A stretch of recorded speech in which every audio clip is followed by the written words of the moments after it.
Kadın hastalanıyor. Bakın Emel Hanım, şu an çok dikkat etmek gerekiyor. Eğer bir kadın veya erkek bir takım psikolojik veya işte bir takım acı üzüntülerden falan hastalanıyorsa eşlerden diğerine bakmak gerekiyor. Yani nedeni eş çok acı bir şey söylüyorsunuz. Nedeni eş olabilir. Öfkesini kontrol edemeyip işte tabak kırma, bardak kırma, bir defa hatta kadının kafasına aşağı yemek dökmüş. Artık kadın ölmek üzere. Artık yani çok ağır hasta. Hemen doktor aradım diyor. Bir hastane oldu. Öfke kontrolüne başladı diyor. Kadını kanser etmeden önce tedbirini alaydın ya. Cimrilik de bir ekonomik şiddet yani. Cimrilik yapıyor mesela. Bir tane dosya vardı bizde. Adam giderken kışın ortasında şartelleri indiriyor. Kadın elektrik kesildi sanıyor. Akşam eve geldiğinde kaldırıyor tabii. Etmedi hakaret. Kulağıma da şiddet kalmadı. Dövüyor, sövüyor, hiç sesimi çıkartmıyor. Zaten beni de kuzu gibi görüyor dedi. Tuttu mal varlıklarını. Tamamını bana dedi. Kadın demiş ki sana güle güle. Bu evden çıkıp gideceksin demiş. Ev daha için gelsin. Bu sonu beklemiyordum. Boşanma davasıyla birlikte eşler ayrı yaşamalıdır. Çünkü öfke kontrolü sağlanamıyor. Aynı evdesiniz ve boşanma davası devam ediyor. Tebrikatlar geliyor gidiyor. Olmaz. Ya anne veya baba, neyse anne de daha çok oluyor. Ya anne, senin ne gereği var bu ev? İşte bu elektrik var, yakıt var, şu var. Sen bunu satalım biz bunu. Sen gel bizde kal. Eyvah. Bunun o kadar çok sayıda var ki bunu asla yapmaz. O yaşlı insanın evini dağıttığınızda anılarını da darmaduman ediyorsunuz. Yaşama tutunan ipi zayıflatıyorsunuz. Tamam. Efendim merhabalar, hukukçu, avukat Cengiz Hortoğlu ile 2. bölümümüzü çekiyoruz. 1. bölümde dolandırıcılık konularını işlemiştik. Bugün özellikle aile içinde yaşanan her tür şiddet ve bunun yasalarca karşılığı, hukuk acaba o şiddete hangi cezayı sunuyor, karşılık olarak gösteriyor? Sonrasında ikinci evlilikler, yani yaş artık kemale erdikten sonra yapılan ikinci evlilikler ve bunun sonucunda doğan miras davaları, çocukların buna itiraz etmesi konu başlıklarımızdan bazıları olacak. Mutluluk sizin içinizde 7 verenden çıktı. Kızlarıyla, 2 kızıyla birlikte yazdığı kitabı, Mucizeler Daima Yanında Umut Veren bir başka kitap, Aşkımız Aşkı Anlatıyor. Son kitapta işte bugün konuşacağımız konuları da içeren 40 soruda ilişkileri yönetme sanatı. İşte yönetemediğinizde yolumuz hukukçuların önüne, yanına düşebiliyor. Kitabı çok özür dilerim. Yeliz Arda ile birlikte yazdık. O psikolog Yeliz Arda. Evet, psikolog Yeliz Arda ile birlikte yazdığınız kitap. Tabii can acıtıcı konular ama aile içinde yaşanan şiddet dendiğinde pataküte yapılan dayak değil tek konuşmamız gereken. İşte eşlerden birinin diğerini değersizleştirmesi, işte sen de kadın mısın demesi, kilo aldın bir şeye benzemiyorsun demesi ya da kadının erkeğe sen de erkek misin deyip bir şekilde incitici, ahlaka da aykırı aslında olan durumlar. Bunun yasalarca karşılığı var mı? Hukuk bunlara bir ceza veriyor mu? Kişi bunu nasıl ispat edecek? Şimdi iki insan evli olması demek yasalardan bağımsız olması anlamına gelmiyor. Eşlerden biri diğerine hakaret veya başka bir suç işlerse birine karşı elbette aynen yabancıya, hatta eşi olduğu için daha da ağırlaştırıcı olabilir. Yani aynen cezayı alır. Yani hakaretten değil, hakaret veya başka bir müessir fiilse veya herhangi ne olursa olsun cezayı alır. Ama bugün aslında bu yayın belki de bizi izleyenler için çok önemli bir yayın olacak. Çünkü sahada araştırmalar yaptım. Hayatım bu neredeyse ilişkileri araştırmakla, mutlulukla araştırmakla geçti. Birçok Avrupa ülkesini araştırdım. Bugün onlara öyle bir ipucu verelim ki aslında mahkemelerde işte biliyorsun 2024 yılında 210 bin kişiden fazla bir boşanma var. Yani 400 bin kişi boşanmış. Bir önceki yıla göre de 115 daha fazla. Ve bunların hepsinin altında yatan bir neden var. Ve neredeyse evlilik boşanmaların yarısından fazlası bu nedenle mahkemeye gidiyor. Başka bir şekilde gidiyor ama asıl neden bu. İnsanlar ne yazık ki en çok sevdiklerine zaman en az değer veriyor. Fiziksel bir şiddet olduğunda ispatlanabilir darp raporuyla onunla bununla. Peki psikolojik şiddeti bu şikayetleri nasıl delil olarak sunacak? Gizli kameraya çekip mahkemeye götüremez herhalde. Bu suç. Yapabilir evde kamera varsa, yani iki tarafın da rızasıyla evde bir kamera sistemi varsa olabilir. Ama tabii ki yoksa ya aslında ben hep şunu düşünüyorum. Yani böyle her şeyin böyle bir ihtilafla, kavgayla değil de bu konuların konuşularak halledilmesi gerekiyor. Tabii ki Yani işte mesela diyor ki bana çok mail geliyor, çok mesaj geliyor bununla ilgili. Eşim beni hor görür, küçük düşürür, işte sözümü böler. Şimdi sözünü böldü diye mahkemeye gidemezsiniz. Ama bu bir önemli bir boşanma nedeni. Ve işte aslında ben bunu birçok olayda da gördüm ve çözüm ürettim. Ya bak, yani de bunun farkında değil Emel Hanım. Bu eylemi yapan kişi bunun farkında değil. Aslında evliliğini bu şekilde bitirdiğinin farkında değil. Tehlikenin yaklaştığının farkında değil yani. Eşim sözümü bölüyor diyerek boşanmaya giden çok var mı? Ya bakın, şöyle söyleyeyim size. Ben özellikle bu videoları hazırlamaya başladıktan sonra büyük bir şaşkınlık oldu. O kadar çok ki. Sizi ağlayarak izledim dedi bir hanımefendi arada. Ağlayarak izledim. Çünkü benim evde dedi adım yok dedi ya. Benim evde bir cismim yok dedi ya. Ben yemek yapan, bulaşık yıkayan, işte ütü yapan birisiyim. Başka hiçbir değerim yok böyle. Ne teşekkür ederler, ne günaydın derler. Çocuklar ne kastediyor yani. Hiç, ben sadece işte işleri yapan, düzenleyen birisiyim. Ben bir şey söylediğim zaman sen ne bilirsin ki derler. Yani işte ağlayarak izledim sizi. Yani, İşte genelde bu kadınları varlığında görmüyorlar. O kadın öldüğünde yeri öyle bir açılıyor ki evet. Varlığında görünmeyip öldüğünde gördüğümüz insanlara dönüyorlar. Yani bu kötü niyetten dolayı da değil. Bunu bir alışkanlık yapmış. Ama uyarıyor, söylüyor Cengiz Bey. Bak sözümü bölüyorsun. Bak beni insan yerine koymuyorsun. Bu evdeki varlığımı görmüyorsun diye. Evet. Hanım ya da bunun mağduru kimse diyor ki bundan rahatsızım. Neden duyuramıyor sesini? Evet. Ve psikolojik şiddeti mahkemede nasıl ispat edecek? Şimdi şöyle, tanık mesela diyelim ki hani eğer tanık varsa o an, çocuklar da tanıklık yapabilir biliyorsunuz. Yani kendini ifade edebilecek gerçi çocuklar tanıklık yapabilir. Sen çirkinsin, sen şöylesin, sen böylesin. Hani onu göbeğinde çıktı. Ha mesela işte tombulsun, kilolu aldın, şunu da aldın, bunlar, bu tip şeyler olursa bunlar elbette boşanma nedenidir. Hatta seni sevmiyorum, seni nefret ediyorum demek bile boşanma nedenidir yani. Ama ya tabii ki, ya bir de şöyle oluyor. Bu zaten bir davette de alışkanlık yapmış ya artık. Davette de söyleyebiliyor, başkalarına da söyleyebiliyor. Artık bunu ya da mesajda yazabiliyor. Onlar kanıt yani. Mesela mesajlılar, mesela bir işte mesaj yazdınız.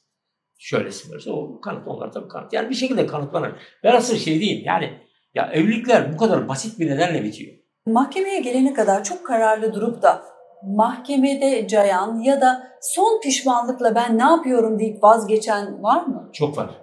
Çok var. Hatta ben şuna çok dikkat ederim. Biraz daha hani gözlemci, hani roman yazarı olduğundan dolayı. Mesela çıkar, boşanma davası bitti. O ana kadar böyle hani büyük bir neşeyle adliye geliyor. Mahkeme boşanmalarına diyor. O an ikisindeki de hüznü görürüm. Hem kadın hem erkek diyor. Tam tersi de var ama üzerimden öyle bir yük kalktı ki deyip Vallahi havalara uçanlar da var. Var muhakkak var ama yani fakat üzerinden yük kalkar deyip de işte daha kötü oldum diyen de var. Biz miras konusuna girelim isterim. Şimdi bir Anadolu geleneğidir. Büyük baba hayattayken malını paylaştırmaz. Evet. Eğer toprak varsa toprağı paylaştırmaz. Neyse variyet pay etmez. Ayıptır da aslında. Şimdi Anadolu kökenli olanlar Evet, bilirler. Ne yapacaklar? Ya şimdi bu aslında söylediğiniz bence iyi bir şey. Asıl sorun şöyle oluyor. Sağlığında mal varlıklarını biliyorsunuz bazen kız çocuklarına, kızlarına hep ihmal ediliyor bazı ailelerde. Mesela bir tane bir örnek anlatayım size. Belki daha iyi anlaşılması bakımından. Beni arayan ve konuştuğum kişi baba. Diyor ki eşim vefat etti. Ondan sonra zaten ben bütün mal varlığımı 3 oğluma verdim. Kızımı da okuttum ama ona hiçbir şey vermedim. Çünkü bizim geleneklerimize göre kızlara bir şey verilmez diyor. Kızımı da okuttum. Üniversiteyi bitirdim ama tek kuruş dahi vermedim. Orada fazla yüzüm yok. Dedi ki eşim öldükten sonra oğlum, ya baba yani sen ne yapacaksın? Gel işte biraz bizde kalırsın, biraz şeyde kalırsın. O ev dahil, yani kendi oturduğu ev dahil, onu da çocuklara veriyor. Hiçbir şey yok geride artık. Sadece emekli maaşı var. Gelinler bakacak yani. Tabii gelinler bakacak. Fakat bir ay, 2 ay, 5 ay, bir süre sonra istemiyorlar. Çocuklar geliyor diyor ki baba diyor evde huzurumuz kalmadı. Yani işte gelinler seni istemiyor. Biz diyorlar seni huzur evine yatıracağız. Hani hiç sakın şey yapma. Oğlum o zaman bana bir daire alın. Hani gideyim ya da kiraya tutun orada size deyin kirayı yok. Hayır baba diyor yani ne gereği var. Yani biz böyle masrafa diyor ve yapmıyorlar. Onun üzerine bir arkadaşını arıyor. Arkadaş diyor ki ya onun da eşi vefat etmiş. Gel burada kal diyor. Çünkü huzur evine gitmek istemiyor. Orada kalmak istemiyor. Orada gidiyor orada kalıyor. Çünkü diyor ki ben kızımı aramaya diyor. Yüzüm yok diyor. Çünkü milyonlarca mal varlıklarını oğlanlara paylaştırmış. Ve nasıl diyeyim ki kızıma diyor. Kızımla bunu öğrenmiş diyor. Kızımla bunu öğrenmiş diyor. Ben evde kaldım da öğrenmiş diyor. Geldi diyor. Boynuma sarıldı ağladı diyor. Baba işte ya sen hani ne demek ya ben senin kızınım ben okuttum. İstersen gel bende kal istersen sana ev alayım. Ya da ev tutayım. Orada kalırsın. Ve ben diyor o an diyor bütün duyguları birden yaşadım diyor. Pişmanlık işte yani bütün diyor acı her şey mahcubiyet yani yaşama sevgi bütün duyguları bir anda yaşadım diyor. Ve diyor işte kızı sahip çıkmış. Kızıyla birlikte işte yaşamaya başladı. Kız demiş ki baba rahat edemezsen hani ev de alırım sana ya da ev tutarız orada kalırsın demiş yani. Şimdi bunlar tabii ders niteliğinde şeyler yani. İbretlik. Yani, ibretlik ve ben şunu gördüm. İlahi adalete inanır mısınız? İnanmamak mümkün mü? Yani bunun hepimiz için geçerli. Yüzlerce keskin terazi. Yüzlerce örneğini anlatabilirim yani. Yüzlerce örneğini anlatabilirim. Yani burada bu dünyada ektiklerinizi aslında biçiyorsunuz. İşte anne erken vefat ettiyse baba diyor ki ben yeni bir evlilik yapacağım. Evet. Çocuklar diyorlar ki ya sen ikinci evliliği yapacaksın. Eşin olacak da biz malımızı o hanıma eğer varsa o hanımın çocuklarına kaptırmak istemiyoruz. Evet. Burada ne oluyor? Ya bu var ya çok önemli bir konu. Hakikaten belki de Türkiye'nin en büyük sorunlarından birisi bu diyebilirim. Çünkü şikayet var mı bunun? Çok şikayet var. Şimdi şöyle bir durum var. Bir defa gençler babalarının ve anneler evlenmelerine karşı çıkmamaları gerekiyor. Çünkü yalnızlık duygusunu yaşayan bilir. Yaşayan bilir. Yani hatta bir takipçim aramıştı. Evin içinde tek duyduğum ses kendi ayak seslerim dedi. Şimdi bir olay anlatayım size.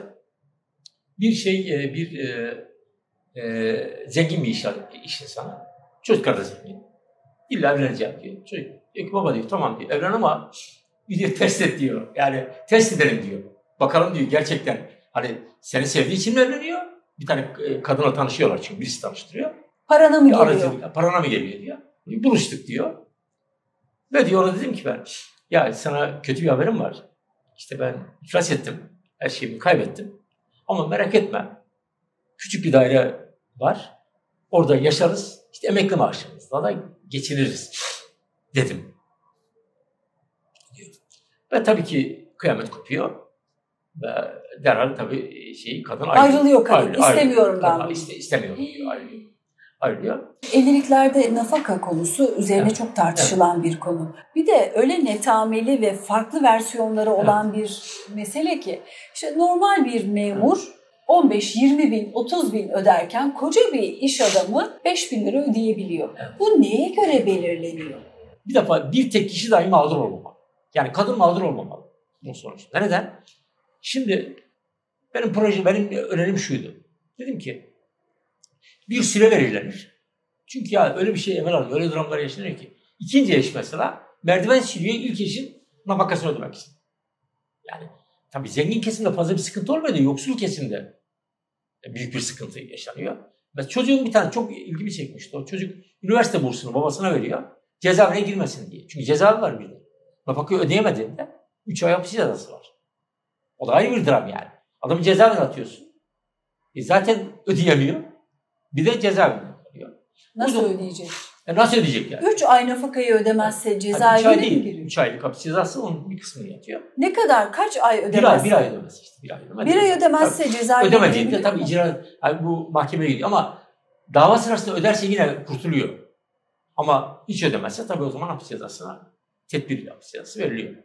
Ya şimdi bu defa yeni husumetler devreye giriyor. Sen bir cezaevine attırdın. Bu defa kin ve nefret duyguları köpürüyor. Evet. Mesela bu öfkeye belki gireriz biraz sonra. Öfke kontrolü konusu çok önemli bir konu. Şimdi yeni tabii ki yani şöyle. Şimdi siz zaten evlilik duygusal bir bağdır. Limbik bağlı. Limbik sistem var. Limbik sistemin limbustan geliyor. Anlamı da güçlük demek zaten. Yani biz orta beyinle evleniyoruz. Yani neokorteks devreye fazla girmiyor. Çünkü neokorteks daha düşünen beyin. Ama duygusal aşk, sevgi bunlar hep limbik sistem. Şimdi bu zaten başta başına bir sorun. Yani evliliklerde mantık daha geç devreye girer. Her zaman duygu bilirsiniz yani. Şimdi orada eşler ayrılmışlar, boşanmış. Ama o ilişki devam ediyor. Hatta bazı intikam için mesela özellikle evlenmiş adam diyelim. Ona sinirleniyor. Nafakayı daha da bir yükseltme davası açıyor. Şimdi bunu yapıyor.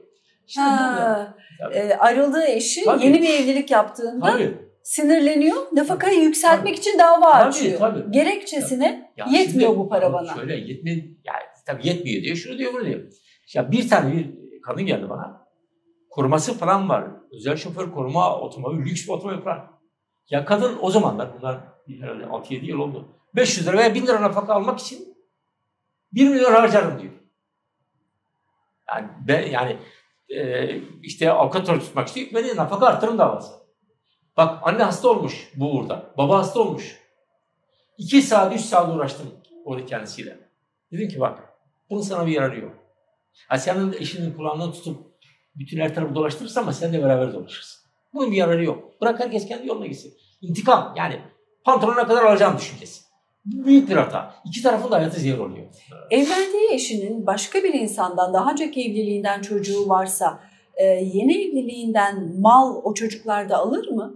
Kadın mirasçıdır. Evlendiği eş mirasçıdır. İkinci eş mirasçıdır. Ve çocuklar, adamın çocukları. Adamın öz çocukları. Öz çocuklar. Başkasının çocukları yok, hak sahibi değildir. Ancak evlat edilirse olabilir. Yani edilirse olabilir. Ve kadın illa onu kök söktürmek istiyor. Ya çünkü intikam. Ve ben onu vazgeçirdim. Dedim ki bak, gidin hayatınızı yaşayın. Bak annen hasta, baban hasta. Bu senin mücadelelerin nedir? Yıllardır uğraşmış. Bırak dedim, yoluna gitsin. Anne babası ertesi gün aradı bana teşekkür etti. Ya dedi. Teşekkür ederim dedi yani. De çok duyarız. Çok varlıklı erkek mahkemeye gelip hakim karşısında benim bu gömlekten başka bir şeyim yok. Her şey gider başkasının üzerine yapar falan. Her şey gider başkasının üzerine yapar. Bununla ilgili geriye dönüp takip yapıyor mu mahkeme? Şimdi isterseniz tabii o mal varlıklarını falan ortaya çıkarırsınız. İptal davaları açarsınız şu. O mal varlıklarını dağıtmış mahkeme öncesi. Ama işte hangi tarihte satmış? O mal varlıkları ilgili. Onun takibini yapıyor. Devrini ne zaman yaptığını. Siz talep edersiniz. Dava açarsınız. Yani tarafların davranışması lazım. Şimdi burada mesele şu. Onu bitireyim ki. Şimdi şöyle. Şimdi bir defa bir kadını 500 lira, 1000 lira, 2000 lira için icra dairelerinde koşturmak büyük bir çözüm değil. Kadına vizyon koymak gerekiyor. Kadının başarı hikayesi yapması lazım. Bunun için ne olmalı? Siz mesela şimdi milyonlarınız da, 100 milyonlarınız da olsa çalışırsınız değil mi? Çünkü üretmeyen insan mutlu olamıyor. Tabii. Ne yapmak lazım? Şimdi bir süre konur. Süre. 1 yılda 3 yıl diyelim veya 1 yılda 5 yıl arası. Mahkeme takdir eder. Der ki işte evlilik süresine göre, şuna buna göre. Sonra o süre içerisinde kadına meslek edinmesi için bir destek verilir. Her türlü destek işte. Vergi istisnası olur, mikro krediler olur. Ben akşamda yazarken bunu çok destekledim mikro kredileri. Mikro kredi alarak ihracatçı olan kadınlar olur. Yani ondan sonra diyelim ki 3 yıl geçti, süre geçti ama kadın halen daha, şimdi 20 yıl, 30 yıllık, 40 yıllık evlilikler var. Başarı hikayesini yazamadın olacak. İşte orada benim önerim şu, bir nafaka fonu kurulur. Nafaka fonu. Diyelim ki mahkemelerde boşanma harcı nedir? 500 lira. 1000 liraya çıkarırsınız. Onun yarısı o fona gider. Anlatabiliyor muyum? Yani kadın yine nafakası almaya devam eder ama artık eski eşiyle olan bağları biter. Kadın evlilik hayatı içerisinde çalışıyor olsa dahi eşinin kendisine para vermediğinden sebep evliliğini devam ettirirken hukuki destek alabilir mi? Ben evliliğimi devam ettirmek istiyorum ama eşim de benim ihtiyaçlarımı karşılamıyor, maddi ihtiyaçlarımı. Bunu gelin siz çözün diye destek isteyebilir mi? Evlilik devam ederken. Evlilik devam ederken diyelim ki bu boşanmadan lazım. Diyelim ki hani daha boşanmak istemiyor.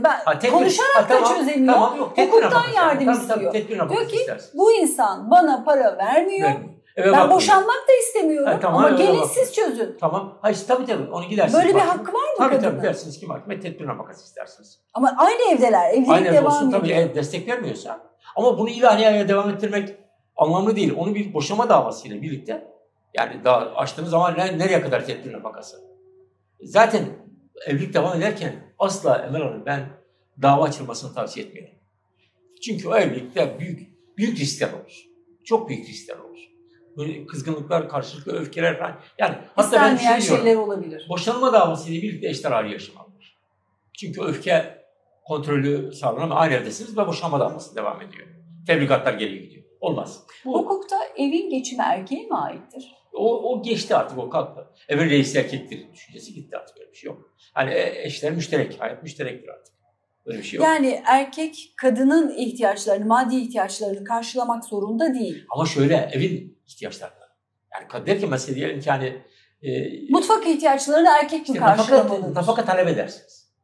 Yani mutfak diye, ya şimdi bir evin ihtiyaçları var. Diyelim ki işte kadın çalışıyor olabilir. Ama erkeğin hiçbir desteği yoksa bir defa boşanma nedeni, ardından da nafaka ve tazminat nedeni yani. Eve destek olmuyorsa, yani çalışıp da eve destek olmuyorsa, evin ihtiyaçlarını karşılamıyorsa bu boşanma nedeni yani. Zaten kadın çalışsa dahi cimrilik de bir mi? nevi, tabii kadın çalışıyor. Yani cimrilik de bir ekonomik şiddet yani. Cimrilik yapıyor mesela. Bir tane dosya vardı bizde. Adam giderken kışın ortasında şartelleri indiriyor. Kadın elektrik kesildi sanıyor. Akşam eve geldiğinde kaldırıyor tabii. Boşandı sonra. Hatta bir tane başka bir dosya vardı. Adam şeyleri sayıyormuş. Domates, biber, salata her şeyi sayıyor. Sayıyla. Sabah evden Bilanço. çıkarken. Yani şöyle haftalık bilanço yapıyor. Hafta sonları diyor ki işte şu kadar domates gitti, bu kadar bilmem ne gitti, şu kaldı falan diyor. Bilanço. Resmen evdeki her şeyi bilançosunu tutuyor. Fazladan bir salatalığı soyup yiyin desen kıyamet kopuyor. Hesap vermen gerekiyor. Boşandılar mı? Boşandılar evet ya. İşte ekonomik şiddet. O zaman daha bu ekonomik şiddet olarak tanımlanmıyordu cimrilik. Bu bahsettiğim 90'lı yıllarda başladı. Şimdi kadınlardan şunu çok duyuyoruz. İşte benim ihtiyaçlarımı, fön paramı, kıyafetlerimi eşim olarak sen karşılamak zorundasın. Hatta çalışsam bile para benim param. Bu ihtiyaçlarımı erkek olarak, evin erkeği, reisi olarak senin karşılaman lazım. Yasalarda bunun yeri var mı? Artık hani kadın fönünü gidip kendi çektirebilir evin eğer reisi çalışıyorsa. erkek düşüncesi artık gitti. Kadın erkek eşittir artık yani. Her ikisi de yani evlilik bir bütün. Evlilikte tarafların artık rolleri eşit. Daha önce bu 2002'den önce evin reisi erkektir diye bir tanım vardı. Ve karşılamak zorundaydı 2002'den önce öyle mi? Daha farklıydı. Evin reisiydi çünkü. Evin reisi sorumluluğu var. Şimdi 2 tane mi reis var evde? Evde şimdi 2 tane reis var. Bu iyi mi oldu, kötü mü oldu? İyi oldu. Yani kadına çünkü yakışan zaten. Şimdi bir ast üst gibi evde eşitlik önemli var. Eşit olmalı. Ya bir tane şey geldi aklıma, onu paylaşım, ilahi adalet dedik ya. Ya çok ilginç bir şey vardı, bir olay. Şimdi kadın bana başka bir nedenle geldi. Çünkü artık iş insanı çok zenginleşmişti, bana geldi. Şimdi dedi ki hikayemi sana anlatayım dedi. Belki ileride romanda bunu kullanırsın dedi. Anlattı. Dedi ki ben dedi, çok uzattık mı acaba şeyi? Hayır, bir ışık oynadı, ona baktım. Şimdi dedi ki ben dedi işte köyden geldim dedi. Buraya eşim aldı beni, evlendik. Ama dedi etmediği hakaret, kullanmadığı şiddet kalmadı dedi. Dövüyor, sövüyor, hiç sesimi çıkartmıyor. İşte 3 tane çocuğum oldu.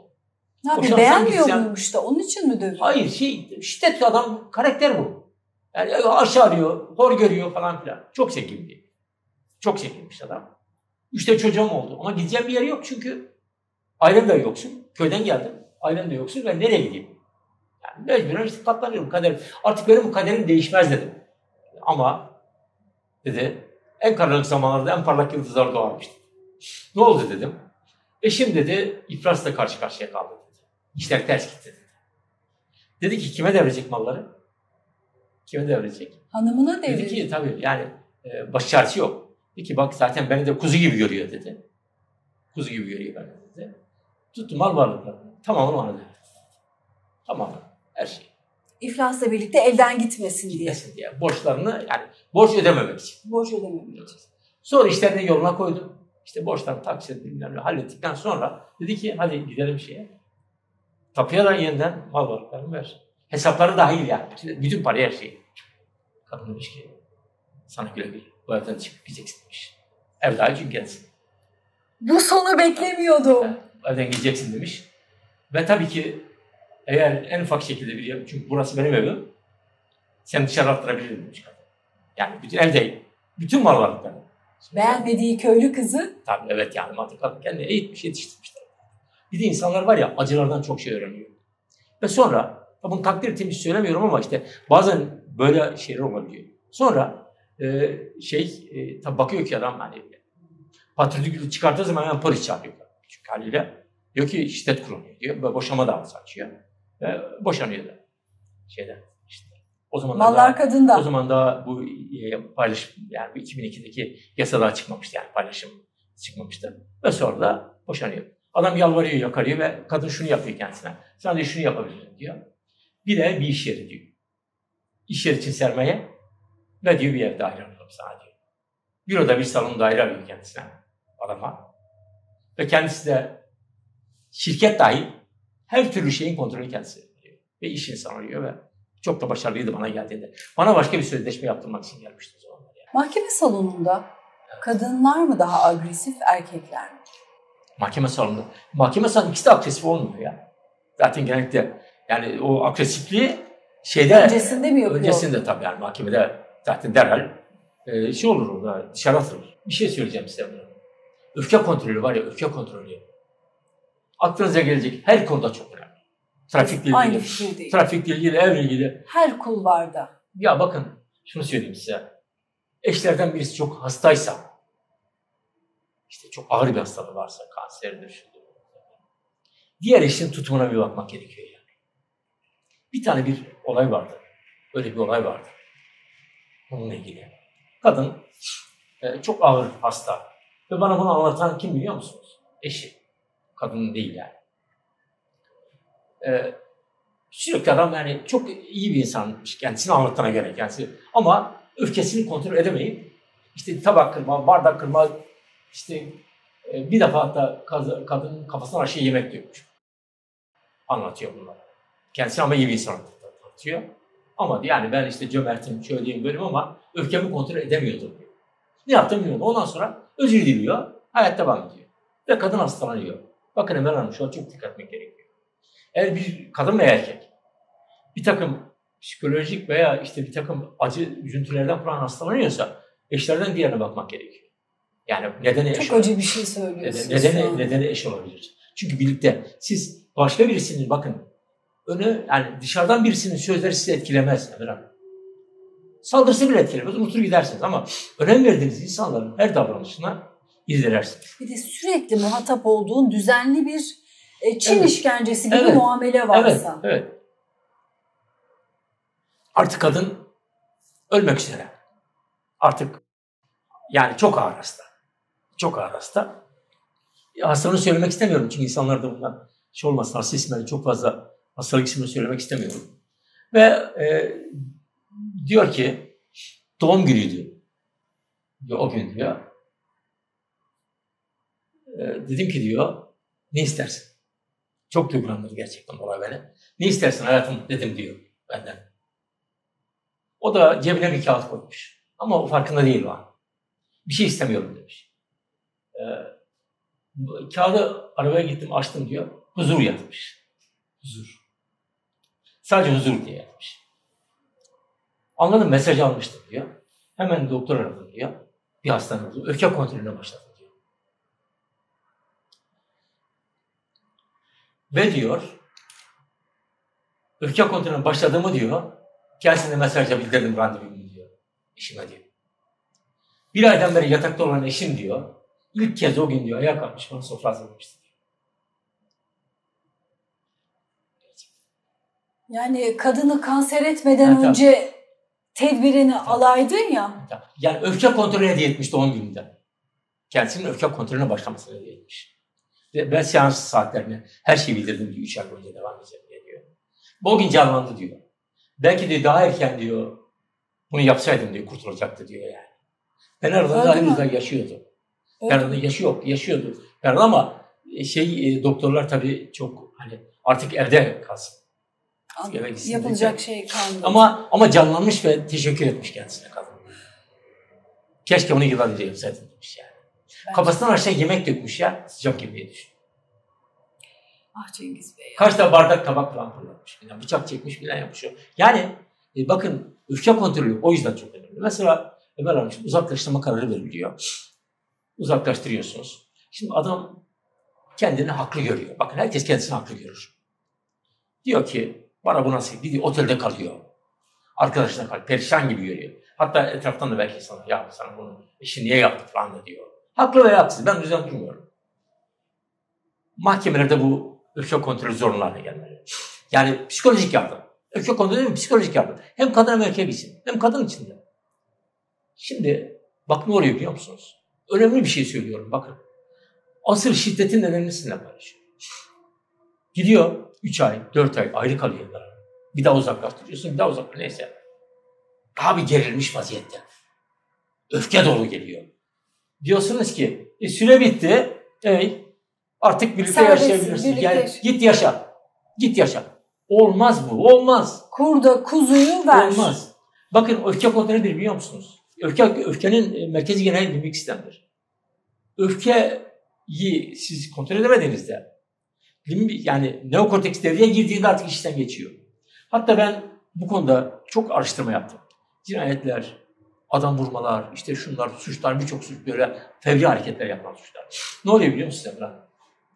Benim kendi dosyalarımda takip ettiğim kişilerden de ve başka da çok araştırma yaptım bu konuda. Diyor ki, ben diyor olayı hatırlamıyorum diyor. Olayı hatırlamıyorum diyor. Çünkü aslında o suçu işleyen o değil. O değil. Yani neokorteks devreye girdiğinde işte geçiyor. Aşkta da mesela. Aşk. Ama Cengiz Bey kişinin biraz da kendi kendine bakıp anomalileri görüp tabii. Ya nasıl başın ağrıdığında gidip bir nöroloğa bir bak içeride ne oluyor diyorsan, işte omzun ağrıdığında ortopediste gidiyorsan burada da gidip hem kendine hem de etrafa zarar vermemek adına bir baktırmak gerekiyor. Bu yayında çok önemli bir şey söylediniz. Bence izleyicilerimiz de bununla ilgili çok düşünecekler. Çiftlerden biri ağır hasta oluyorsa evliliğin ilerleyen aşamalarında diğer kişiye yani partnerine bir bakın. Acaba o ona nasıl bir hayat yaşattı? Evet. Bu konuyla ilgili yorumlarınızı bekliyorum. Size de çok teşekkür ediyorum. Çok güzel bir sohbet oldu. Sizinle her zaman. Siz gerçekten benim çok değer verdiğim, çok saygı duyduğum bir isimsiniz. Karşılıklı, çok kıymetlisiniz. Bu da toplum tarafından çok seviliyorsunuz. Ne mutlu Kiminle bana. konuşsam hep böyle sevgiyle anıyorlar. Ne mutlu. Çok teşekkür ederim. Sizi zaten yıllardır izleyici çok seviyor, çok güveniyor. Güven sevgiden belki de daha önemli. Çok teşekkür ediyoruz. Tekrar görüşürüz. Son bir mesaj vereyim. Buyurun lütfen. Son mesaj vereyim. Tabii. Şimdi şu oluyor. Kadın ve erkek. Kadın da daha çok oluyor da bu. Bir iki oda bir salon ev kalıyor. Annenin oturduğu yer. Çocukları, bana bu sıklıkla karşılaştığım bir şey olduğu için bunu paylaşmak isterim. Ya anne veya baba, neyse anne de daha çok oluyor. Ya anne, senin ne gereği var bu ev? İşte bu elektrik var, yakıt var, şu var. Sen bunu satalım biz bunu. Sen gel bizde kal. Eyvah. Bunun o kadar çok sayıda var ki bunu asla bunu yapmasınlar. Oturdukları evi, çünkü kira vermek öyle eskisi kadar artık kolay değil. Bir emekli maaşıyla onu tekrar çünkü İnsanın özgürce kendi evinde yaşaması kadar güzel bir şey yok, bağımsız olması. Sonuna kadar katılıyorum. Hatta kendi ailesinde bile deneyimlemiş biri olarak o yaşlı insanın evini dağıttığınızda anılarını da darmaduman ediyorsunuz. Eşyalarını çünkü boşaltıyorsunuz. Hayatını orada alt üst ediyorsunuz ve yaşama tutunan ipi zayıflatıyorsunuz. O daha yeni bir olay oldu. Daha yeni geçen hafta. Bir hanımefendi aradı böyle. Dedi böyle oğlum dedi hani bu ev zaten sana çok büyük. Yani sat da işte şey yap yani gel bizde kal. Anne niye yeri var falan diyor. Dedim ki sakın ha. Geri de evin önünde yatarım. Sana bunu sattırmam dedim. Sakın yapma. Pişman olacağın %99 dedim. Evet. Çünkü seni böyle hani el üstüne tutsalar da buradaki işte kendi başına yaşama ararsın dedim. Git sabahtan akşama kadar kal orada. Ama akşam evine gel. Sakın dedim verme dedim. Sakın. Çünkü bilsinler ki döneceğin bir evin var. Yani bunu kötü niyetle de yapmıyor çocuklar. Hani diyor ki anne ya hani daha çok birlikte oluruz. Hani torunlarını daha çok seversin. Kötü niyetle değil ama geri dönülmez akşamın ufkuna dönüyor ondan sonra. Tekrar çünkü huzur evine işte arkasından bunun huzur evi. Doğru söylüyorsun. İyi ki açtınız bu konuyu Cengiz Bey. Çok önemli. Bunu yapmasınlar. Eğer çok zorda değilseniz büyüklerimizin evi kalsın. Yine misafir edin. Evet tabii. Yine alın, siz gidin ama o ev eğer çok elzem bir durum yoksa dursun. Eşyalarıyla o eski hatıranıyla kalsın. Dantelleriyle birlikte dursun. Çünkü o ev dağıtıldığında onun yaşama tutunduğu ipi Evet. gevşetmiş oluyorsunuz. Çok teşekkür Ben ederim. çok İyi ki teşekkür açtınız. ediyorum. Ben çok teşekkür ederim. Sağ olun. Efendim yorumlarınızı bekliyoruz.